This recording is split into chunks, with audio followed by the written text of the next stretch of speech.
Why in most of the UK is it really hard to find a jet wash? And for some reason in Bryce Norton, which is not a big place, there is the most mental jet wash I've ever seen in my life.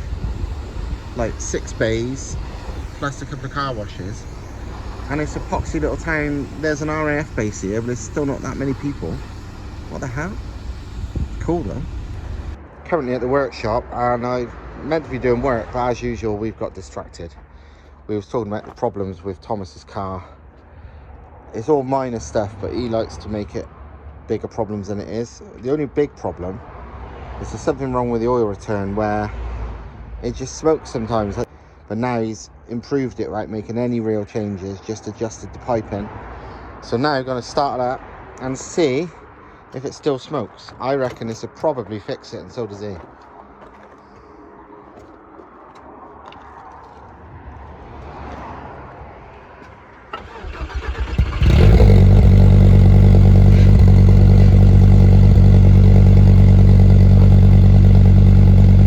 Nothing yet.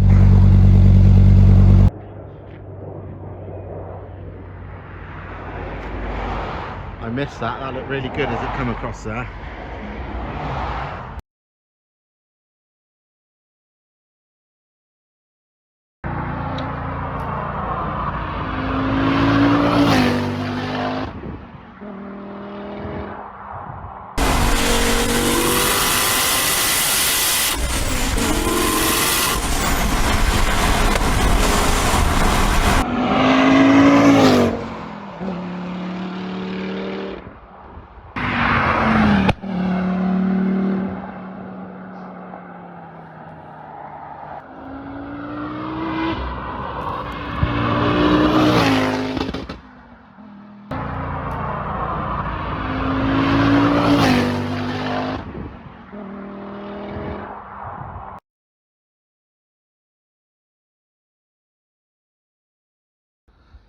I know it's only a minor thing, but these fittings are fucking brilliant. This is how all car fittings or anything should be. I know they're not, because proper military stuff like this costs a fortune, but just twist off, clips in, clips off, clips in, clips off. Bloody brilliant. Unfortunately, proper shit like this costs lots of money. Can't remember if I've ever shown you this in a previous video, but this is off a Warrior armoured personnel carrier, you know, armoured fighting vehicle, whatever you want to call it. It's a Rolls-Royce Perkins V8 turbo. I think it's 12 something litre. And yeah, obviously all the fittings are this kind of proper shit. Nothing sealed, so they're all perfectly accessible and work onable, because sealed stuff, well, you know, if it's sealed, you can't fix it. So, and obviously this is made, you know, this fought in like Desert Storm in Yugoslavia and all sorts. It's a armoured fighting vehicles thing. A Warrior is used in everything. But it's, so it's clearly shielded enough, because people say, oh, you know, yeah, but what about like dirt and sand and whatever? This is shielded more than enough for wars, so it's shielded enough for your road car. And then like sealed stuff, which is what a lot of this Instagram fucking bullshit is, you can work on this because it's just labelled and it's accessible. And look at that, fucking beautiful. Might not get as many Instagram likes as, you know, fancy sealed looms that they call mil spec and you get charged £1 million, but it's the bollocks. This is how loom should be, in my opinion. If you actually work on your own car, rather than just, you know, go to car shows and park it up and say, oh, look at my fancy wiring loom.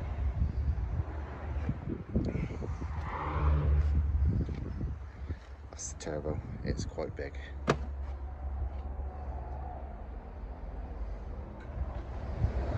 And yeah, don't know if you can read, but Rolls-Royce diesel V8. That's the exhaust. And this is it's like a power pack, so the engine and the transmission is all one thing on a big stand, and they just plonk it all in together. Look at that for a transaxle. That is serious gearbox, that, but compact as fuck. So literally the outputs there, so you could have that in your mid-engine rear-wheel drive thing really easy. Serious intercooler as well, top mount intercooler, which is like six inches thick, I reckon. But yeah, this is the R6 turbo MR2. Sounds bloody amazing. Thomas has modified the wastegate setup now, bigger wastegate and bigger dump. Hopefully that solves the overboost issues, because it's on a stock engine, so I wanted to keep it at like 1.2 bar and it was just overboosted. So hopefully bigger wastegate will solve that. Thomas has done the engine cover on it, because obviously these VRs, if you don't have the engine cover, it's very hard to work on. Whereas with the engine cover, you can just remove that to do anything you want. I mean, it's easy to work on the back, but it's not like a 180T where, because the VRs, the engine tilted so much more towards the front of the car, you can't access the inlet side so easy. It's so revvy.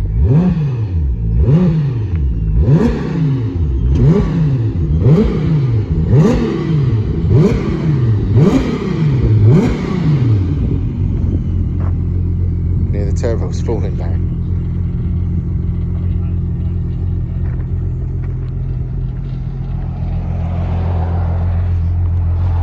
That bonnet vent looks mean as fuck as well.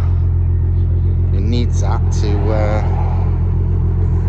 keep the front end down. If you don't have a bonnet vent, it's just the front end wants to just take off.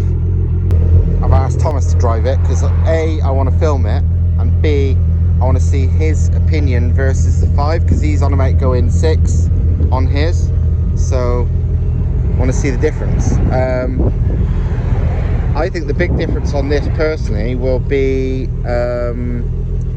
this super lightweight flywheel on this one.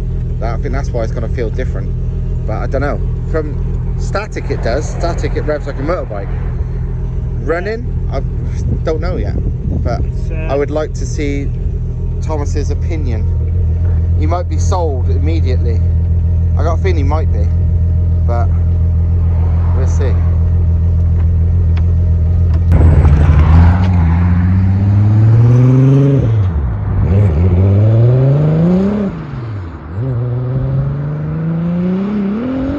Holy shit! That wasn't even giving it much, and it was like that.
Sounds awesome.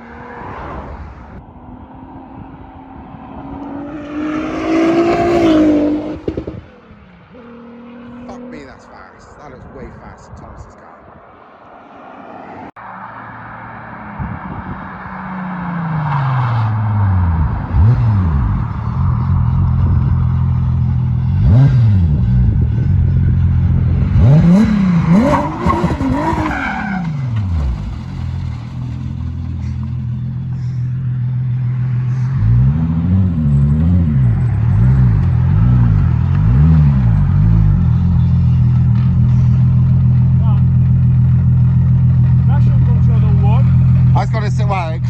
at first. No. There's, I think the sensor is disconnected because the speed doesn't work either. Oh, okay. It's definitely fun. So talk is intoxicating. Yeah, I tell you what, I must admit, obviously we've never timed either car, but coming past here just then, this looked faster than your car. Slower. Huh? Sounds faster. It looked faster. Talk. Maybe. I lift off this before, mine was going faster here. Yeah. But the torque from mid-range up is anything else. The wastegate works. This is no more than 500, 550 maybe. No? No, it's not. This will be a hell of a drift car. Second, you just start like first. It's wheel spin, third, still wheel spin. And these are the warm now, they're not cold anymore. I don't have a control here, plus the clutch is literally, the moment you press a tiny bit, it disengages. I'm used to mine, which is disengages on the floor. It's like miles away. Okay. Yeah, Could be adjusted on these anyway. Yeah, you can do whatever. So, yeah, that's neat. It's tweaks. Did it feel any revier than yours? Because that's the trouble with lightweight flywheels. Of course, they feel revier not driving, but when driving, it's normally the power and the torque it makes them feel lighter. So it might not in this.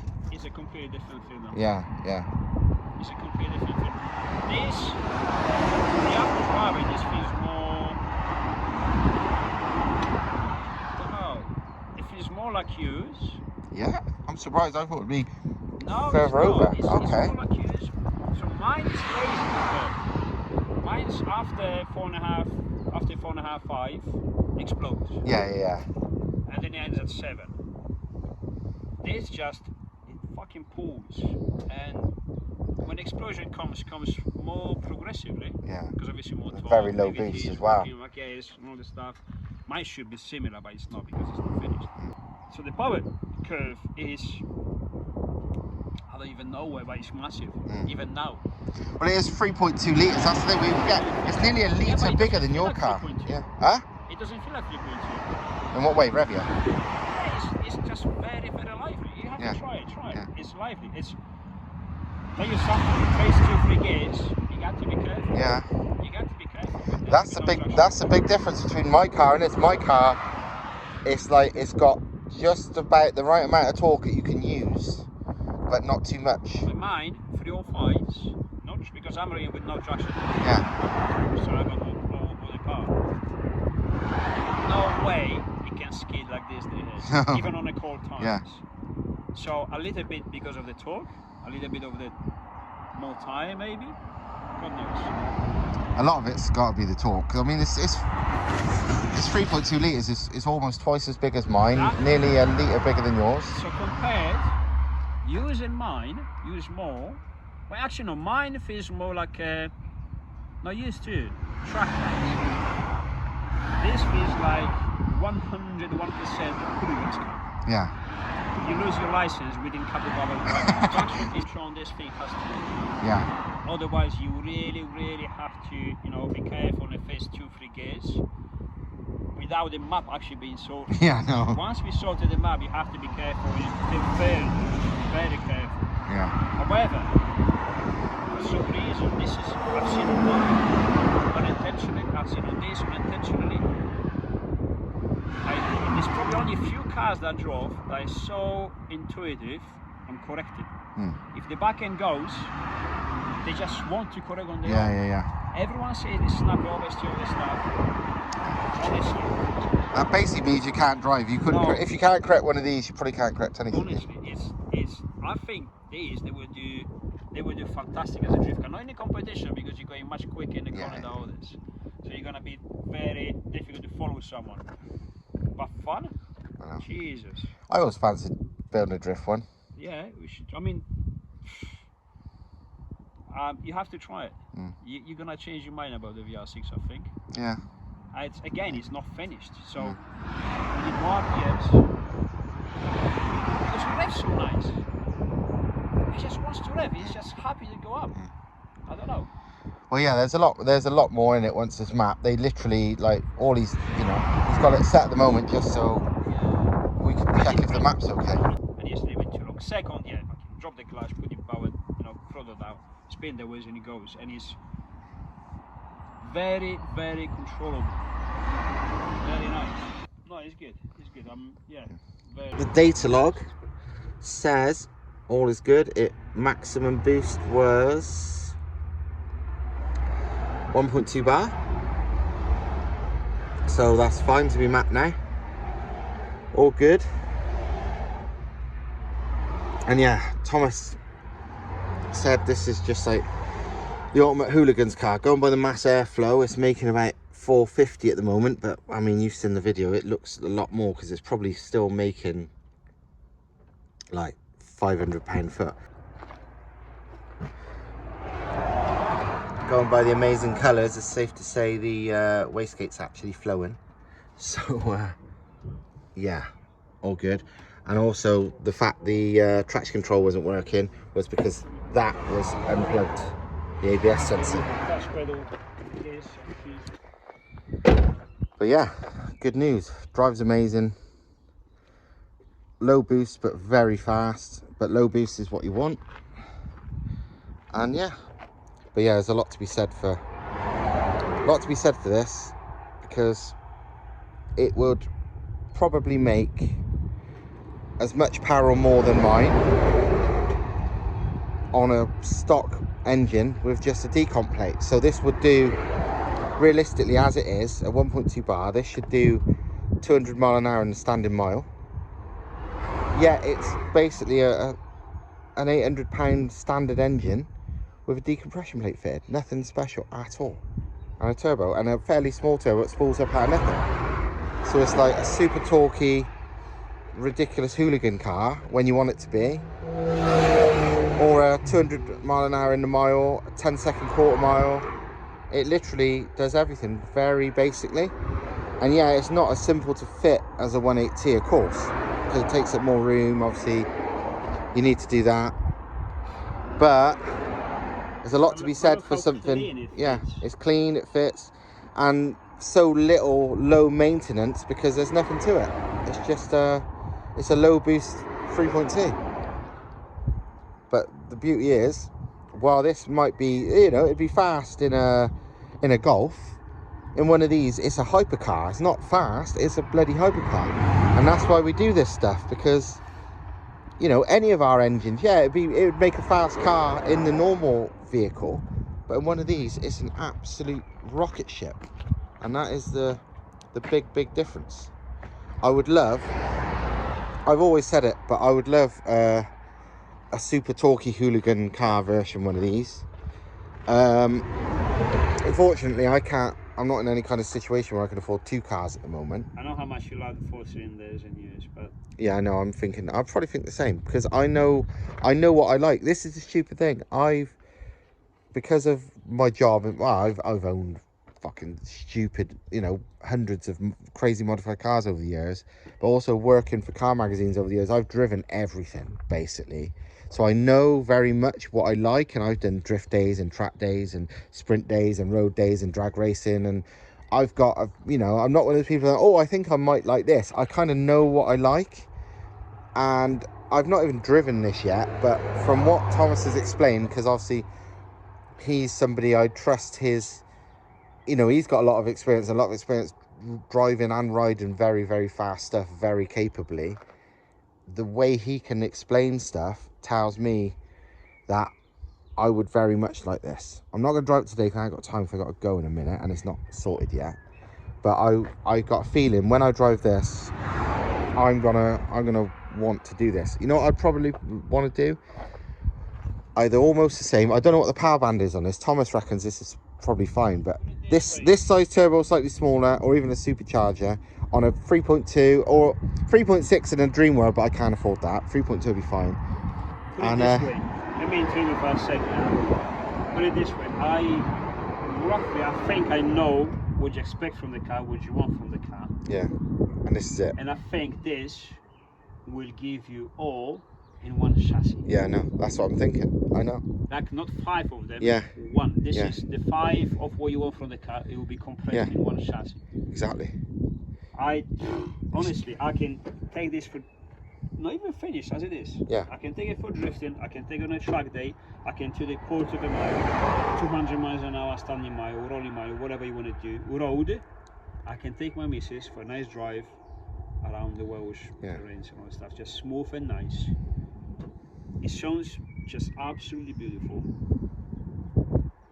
I think it has it all. Yeah, I got a feeling it has it all. Yeah, yeah. That's very, very rare thing to say, Yeah. is it? It's very, not hardly anything has got it all, but this is, yeah, it seems to me this does all of it. It's better than mine. Huh? It's better than mine. Yeah. Oh, I had a feeling you'd think that. That's why. Well, again, to make it fair, I would have to get the VVT working and light with fly. It makes quite a big difference. I think. However, a litre more capacity there's a lot to be said for that, because it's not just a capacity on its own. No. That spools the turbo, so everything's magnified. Yes. So like, you know, because that it's big. It's a G40 900, but that's not that big for a 3.2 at all. That's kind of regular. So it spools out of nothing, and it's a nice setup. So it has got, you know, big 4-inch exhaust and everything, so it's got everything going for it to help it spool fast. You're just full of it all the time. Yeah. Really nice. It's a shame that you have all the beats to repair you 1.8. Yeah. If you didn't and you had to spend money, then you can wage it out. I have to spend money at the garden. Well, I'm not sure. See, time will tell, because at first with mine, the first job is fix it as it is, just to get it back on the road, and then, well, time will tell with the rest of it. But because of the fact that my car is mostly a road car, this kind of ticks a lot of boxes, because it's just so usable in so many ways. This is much better than using the Bain road car. Yeah, exactly. Besides Bain, obviously, because you got the airfield experiments with the the thing is, that stuff don't bother me. What I mean by road car is just like the just general dicking about fucking hooligan type stuff. I mean, I would never, like, I don't want a full interior, I don't want this and that. I'll have a passenger seat before long, but my car's never meant, I don't want a civilized version of this. I don't care about that. That's, you know, this car is more civilized than mine, but I don't need that bit. I'm not fussed about. Yeah, no, besides that. But yeah, the rest of it though. Chassis, engine, turbo system combo. Yeah, and it sounds great. Chris is gonna love it. Chris is gonna be. I'll love it. Yeah, exactly. Thing is, Chris would have loved it anyway, but I think Chris is gonna be absolutely very surprised, even after watching his videos and stuff. He's not gonna realise how good it's gonna be, because nobody is.